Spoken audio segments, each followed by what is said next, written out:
Kejaksaan Agung tegaskan tersangka penganiayaan David Ozora, Mario Dandi CS tak layak dapat restoratif justice dan harus dihukum tegas.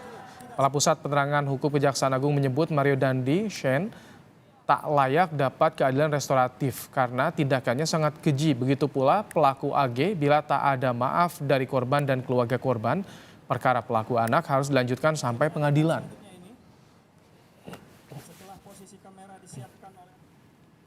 Tersangka sangat keji dan berdampak luas baik di media maupun masyarakat sehingga perlu adanya tindakan dan hukuman tegas bagi para pelaku, ujar Ketut Sumedana, Kepala Pusat Penerangan Hukum Kejaksaan Agung Republik Indonesia.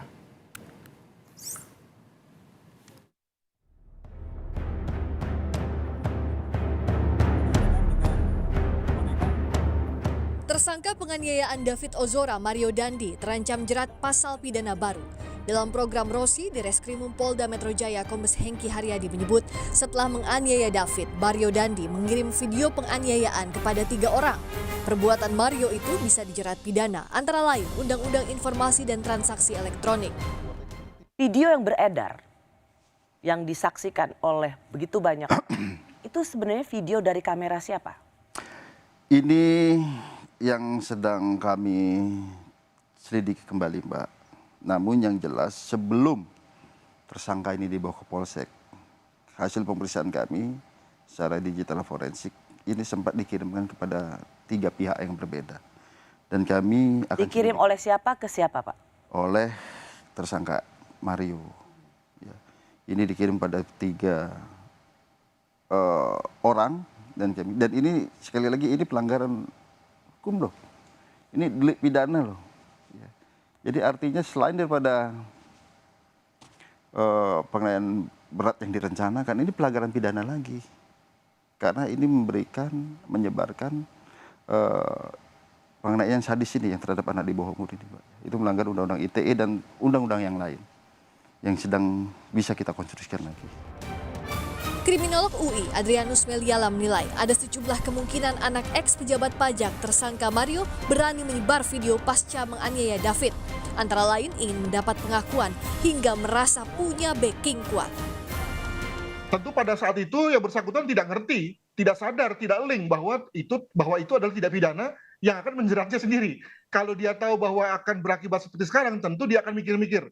Nah, maka dapat diduga bahwa yang bersangkutan memang pertama-tama memutuskan adalah ingin minta konfirmasi, ingin mendapatkan rekognisi atau pengakuan.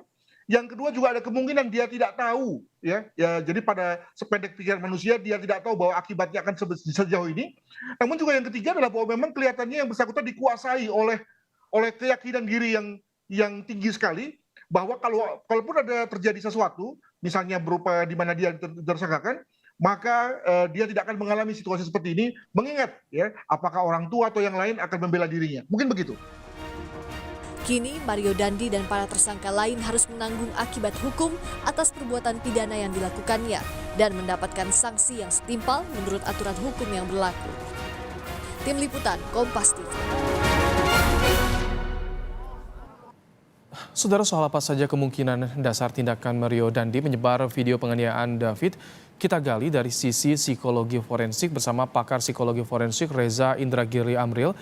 Assalamualaikum, selamat sore Pak Reza. Waalaikumsalam warahmatullahi wabarakatuh.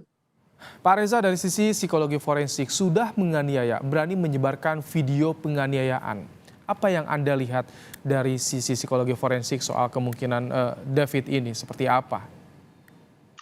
Sebatas ketika kita bicara tentang penganiayaan, apalagi yang sedemikian keji, maka kita acap kali membayangkan ada motif emosional di situ. Amarah, kebencian, cemburu, sakit hati, dendam, ataupun perasaan-perasaan negatif lainnya, itulah yang melatar belakangi mengapa tersangka M melakukan aksi destruktif, aksi yang sedemikian brutal. Tetapi karena kemudian yang bersangkutan juga menyebarluaskan perbuatan jahatnya, maka muncul spekulasi bahwa boleh jadi ini sesungguhnya adalah motif instrumental. Motif instrumental tidak ada sangkut pautnya dengan suasana hati, tetapi motif instrumental adalah perbuatan jahat yang dilakukan untuk mendapatkan manfaat tertentu. Popularitas-kah, kesan hebat-kah, citra maco-kah, sosok pria sejati-kah, dan seterusnya.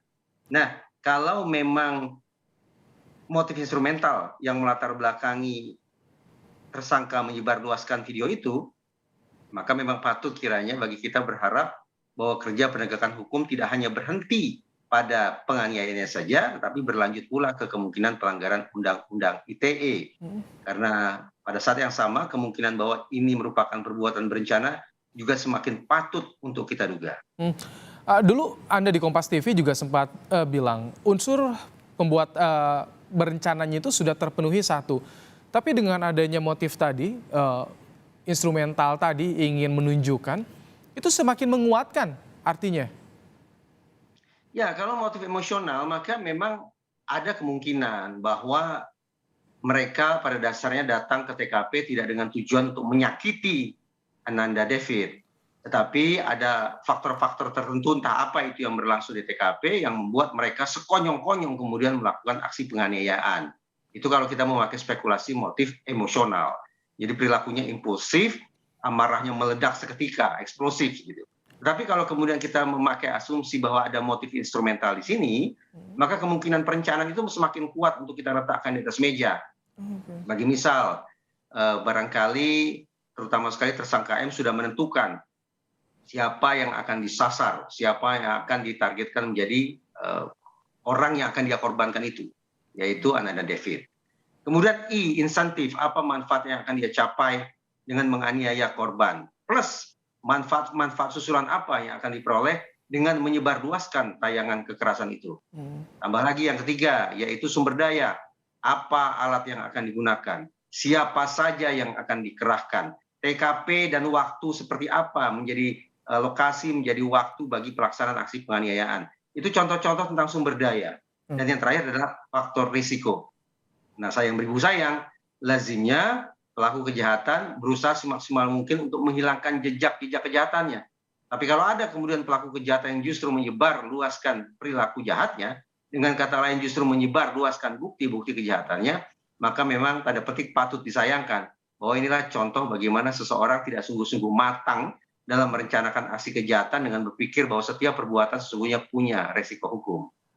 Jadi kalau dari sisi psikologi yang Anda lihat yang dilakukan oleh Mario Dandi menyebarkan video seperti ini, apa sebetulnya yang ingin ia capai dari temuan-temuan oleh polisi yang sudah disampaikan, Pak Reza? Sebagaimana saya katakan tadi, apakah ada motif instrumental di balik aksi menyebarluaskan video penganiayaan itu? Jangan-jangan ini sesungguhnya bukan motif emosional, tapi motif instrumental dalam pengertian bahwa tersangka M terutama sekali memang menjadikan tubuh korban sebagai sebuah trofi, menjadikan tubuh korban sebagai etalase bagi tanda petik kehebatannya yang akan dia ekspos ke seluruh muka bumi. Nah, inilah contoh-contoh motif instrumental, bukan motif emosional. Cemburunya barangkali tidak terlalu signifikan, amarahnya juga tidak terlalu kuat, sakit hatinya anggaplah tidak terlalu besar, tapi motif instrumental, ingin mendapatkan manfaat tertentu dari aksi kejahatan itu, itulah yang boleh jadi melatar belakangi tersangka M sampai melakukan perbuatan sedemikian keji. Sejak awal, spekulasi itu pula yang saya buka, bahwa kita tidak bisa kemudian berhenti pada dugaan ini motif emosional, tapi berlanjut ke kemungkinan adanya motif instrumental. Kalau misalkan dari sosok Mario Dandi, di media sosialnya kan kita tahu soal flexingnya, anak seorang pejabat. Dengan motif seperti itu, pengakuan seperti itu, apa sih sebetulnya yang ingin ia capai? Apakah hanya menunjukkan kepada teman-temannya saya masih memiliki pengaruh, atau seperti apa sih yang Anda baca, Pak Reza? Terutama kalau kita bicara tentang perilaku flexing ya dari tersangka M, maka ini sangat relevan kalau kita bicara tentang sebab musabab. Sebab musabab mengapa yang bersangkutan melakukan tindakan penganiayaan. Bahkan bahasan yang sama bisa kita gunakan untuk meramal seberapa jauh kira-kira tersangka M ini akan mengulangi perbuatannya alias menjadi seorang residivis. Nah, dalam bahasan tentang penakaran risiko atau risk assessment, memang diketahui bahwa ketidakmandirian seseorang, baik dari sisi finansial dan juga dari sisi sosial, ini merupakan salah satu faktor risiko yang akan bisa mendorong siapapun untuk kemudian melakukan tindakan jahat yang disertai dengan kekerasan. Tayangan-tayangan atau video-video flexing dari tersangka M sangat nyata mengindikasikan hal itu. Bahwa yang bersangkutan tidak memiliki kemandirian, baik dari sisi finansial maupun dari sisi sosial. Itulah yang sekali lagi meletakkan atau menjadi faktor resiko mengapa yang bersangkutan sampai kemudian melakukan tindakan sedemikian rupa. Pak Reza, kalau Dali merekam video, kan tadi disampaikan kemungkinan bisa dijerat dengan Undang-Undang ITE juga. Ini siapa saja yang patut dijerat? Apakah perekam juga patut dijerat kalau misalkan ia disuruh oleh Mario Dandi? Pada dasarnya siapapun yang akhirnya berperan untuk merekam adegan tersebut, kemudian tambah lagi dengan menyebarluaskan rekaman tersebut, patut diduga sudah melakukan pelanggaran Undang-Undang ITE. Baseline-nya di situ. Tinggal lagi nanti akan didalami apakah kehendak dari masing-masing pihak itu juga ada. Saya yakin paling tidak ada 3 tersangka dalam kasus ini, yaitu M, S, dan AG. Saya bayangkan bahwa ketiga orang tersebut paham tentang apa yang terjadi pada malam tersebut. Tetapi terkait dengan kehendak, tetap harus disisir satu persatu. Apakah semata-mata kehendak si M saja perekaman dan penyebarluasan video itu?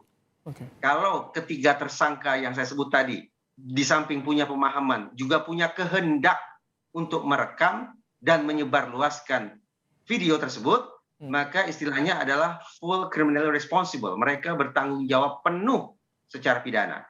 Tapi sebaliknya, betapapun di antara mereka memiliki pemahaman bahwa apa yang direkam kemudian disebarluaskan itu merupakan perbuatan yang salah, tetapi kalau mereka bisa menunjukkan bahwa tidak ada kehendak untuk melakukan perbuatan tersebut, maka hukumannya barangkali akan berbeda.